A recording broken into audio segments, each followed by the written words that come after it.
pagi pemirsa, kembali kami semangati pagi Anda melalui 3 berita terbaru dalam negeri yang kami rangkum dalam Kilas Nusantara Pagi, Kamis 4 November. Menyegarkan suasana Anda di hari ini, kami sajikan informasi dari Wapres Maruf Amin yang mengapresiasi Majelis Ulama Indonesia dan Ormas Keagamaan dalam penanganan pandemi COVID-19. Wapres menyatakan MUI dan Ormas telah mampu adaptif dalam memberikan fatwa dan panduan yang memudahkan masyarakat dalam beribadah di situasi pandemi COVID-19. Informasi selanjutnya dari Badan Standarisasi Nasional yang mendorong para pelaku UMKM untuk meningkatkan kualitas produknya dengan legalisasi dari Standar Nasional Indonesia. Hal tersebut sebagai wujud untuk menjamin produk yang diproduksi aman dan sesuai standar sehingga mampu berdaya saing di dalam dan luar negeri. Dan kami ajak Anda untuk menyaksikan inovasi kreatif dari mantan karyawan swasta Kota Kendari yang memanfaatkan limbah kayu menjadi perabotan rumah tangga estetik bernilai ekonomi tinggi. Berkat tangan kreatifnya itu, setiap bulan ia mampu meraup omset hingga puluhan juta rupiah meski di masa pandemi COVID-19. Segera kita saksikan beritanya berikut ini. Pemanfaatan harta zakat, infak, dan sedekah untuk penanggulangan wabah COVID-19. Wakil Presiden Republik Indonesia Ma'ruf Amin dalam International Dirasat Islamiyah Conference ke-7 pada Rabu 3 November menyampaikan, situasi pandemi memiliki dampak terhadap berbagai aspek kehidupan termasuk dalam hal beribadah. Oleh sebab itu, ia mengapresiasi Majelis Ulama Indonesia atau MUI dan organisasi keagamaan lainnya karena bisa beradaptasi di situasi pandemi COVID-19 dengan memberikan fatwa dan pedoman beribadah yang memudahkan masyarakat. Wapres mengatakan MUI telah mengeluarkan fatwa yang bersifat adaptif tentang penyelenggaraan ibadah dalam situasi pandemi, seperti pedoman cara sholat bagi tenaga kesehatan yang memakai alat pelindung diri atau APD, pedoman pengurusan jenazah muslim yang terinfeksi COVID-19, serta sejumlah pedoman lainnya. Pemanfaatan harta zakat, infak, dan sedekah untuk penanggulangan wabah COVID-19 dan dampaknya, panduan salat Idul Fitri, salat Jumat, dan salat jemaah, serta salat Idul Adha, dan penyembelihan kurban untuk mencegah penularan COVID-19. Ia juga menyampaikan hasil pemikiran yang dibangun oleh para ulama tersebut perlu dikembangkan sehingga mampu menjawab persoalan-persoalan terkini. Tim Kantor Berita Antara mewartakan.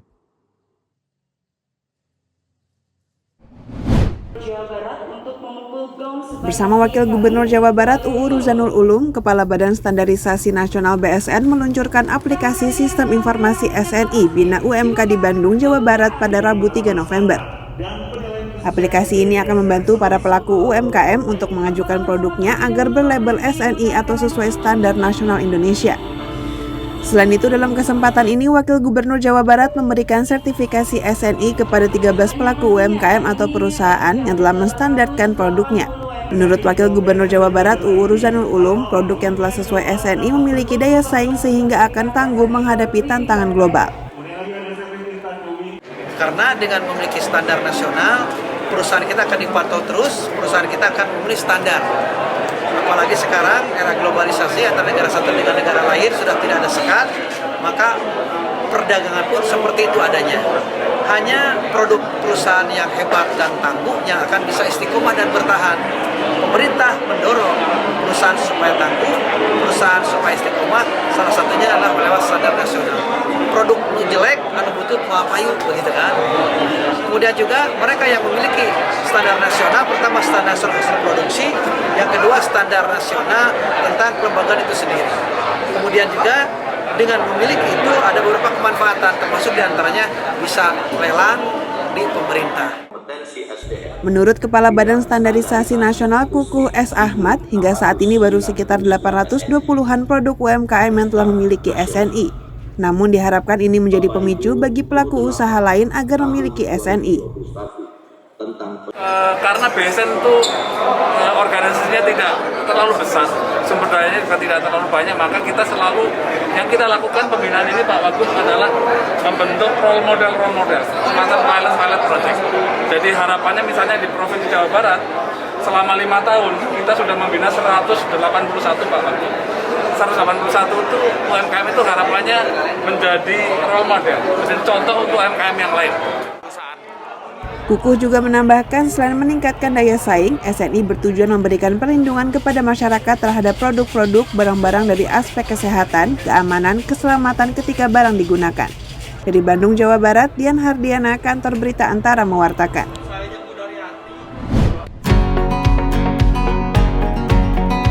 Rian Arafah, warga kota Kendari, Sulawesi Tenggara, yang beralih profesi dari karyawan bank swasta, kini bersama rekannya seorang nelayan, berhasil mengembangkan usaha kerajinan kayu di sentra pergudangan industri kecil menengah mebel di Kelurahan Lepo-Lepo, Kecamatan Baruga. Dengan keahliannya dalam bidang pertukangan kayu, Rian mengubah limbah kayu yang berasal dari peti kemas ekspedisi pengiriman barang dan bongkar muat barang kapal kontainer di pelabuhan menjadi berbagai macam perabot rumah tangga yang bernilai jual tinggi. Olahan limbah kayu dibentuk menjadi aneka perabotan rumah tangga seperti meja, kursi, rak sepatu, serta beraneka ragam aksesori dekorasi dalam rumah. Rian mengaku usaha ini digelutinya sudah lebih dari 2 tahun. Meskipun di masa pandemi, omset yang didapatkan dari hasil penjualan mencapai 20 juta rupiah setiap bulannya. Adapun harga yang ditawarkan, paling murah untuk satu set meja dan kursi makan Rp650.000 hingga Rp1,8 juta. Sedangkan perabotan dekorasi dari harga Rp20.000 hingga Rp200.000. Kita lihat potensi di situ daripada terbuang, bagaimana kalau kita manfaatkan. Terus kita buat yang bagus, biar kualitasnya bagus, harga terjangkau. Alhamdulillah selama pandemi ini kita cukup meroket, Pak. Jadi ya Bang Ilham alhamdulillah sudah beli tanah sendiri, saya sudah ada rumah sendiri dari hasil kerajinan kita ini. Ini saya tertarik dengan hasil karyanya Bapak tukang di sini. Nah, jadi saya minat satu set, terus karena saya lihat unik, tidak ada di tempat lain kan. Nah, saya tertarik di situ dari bahan-bahan yang sudah dibuang masih bisa digunakan lagi, baru mutunya sangat bagus. Dalam sepekan, Rian mampu membuat 8 set perabot rumah tangga dan puluhan benda dekorasi dengan 50 jenis dan bentuk. Pesanan datang dari berbagai daerah di luar kota Kendari, seperti Kabupaten Konawe, Muna, Bombana, Buton Utara, dan Kolaka. Dari Kendari, Sulawesi Tenggara, Saharudin, Kantor Berita Antara mewartakan.